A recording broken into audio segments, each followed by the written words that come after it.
ils se sont déroulés hier à 9h45 durant un cours d'espagnol. Pendant ce cours, durant lequel l'enseignante se trouvait au tableau, debout,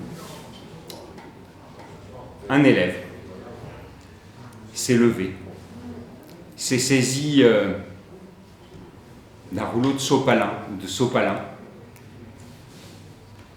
s'est approché de la porte de la classe, qu'il a verrouillée à l'aide du verrou.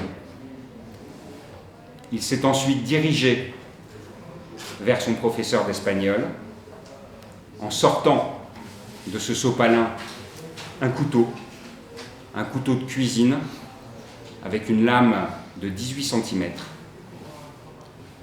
Et en s'approchant d'elle, il lui a porté un coup en levant la main droite au-dessus de la tête.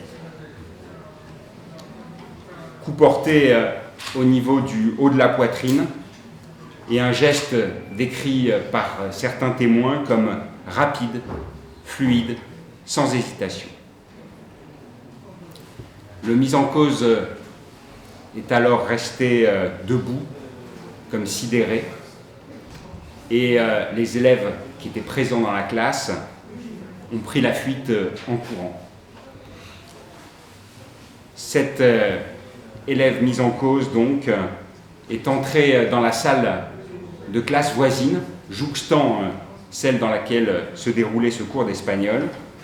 Et à ce moment-là, il faut le noter aussi et le saluer, sont intervenus deux professeurs qui lui ont demandé de lâcher son arme, ce qu'il a fait en déposant le couteau au sol, qui l'ont apaisé, maîtrisé. Et à ce moment-là, ce garçon aurait déclaré « J'ai ruiné ma vie, tout est fini ». Et il aurait fait état également de ce que quelqu'un aurait pris possession de son corps. Cet adolescent a été soumis, à la demande de mon parquet, à un examen psychiatrique dont je rappelle qu'il a été réalisé dans le temps et dans les conditions de la garde à vue, de sorte qu'il appellera nécessairement des expertises complémentaires approfondies ultérieures. Qu'est-ce que signifie ce premier examen ?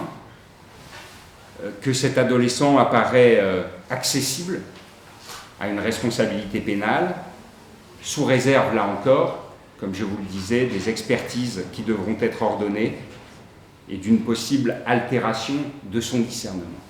Au regard de l'articulation des faits, de leur évidente préparation, mon parquet ouvrira demain une information judiciaire sous la qualification de meurtre avec préméditation.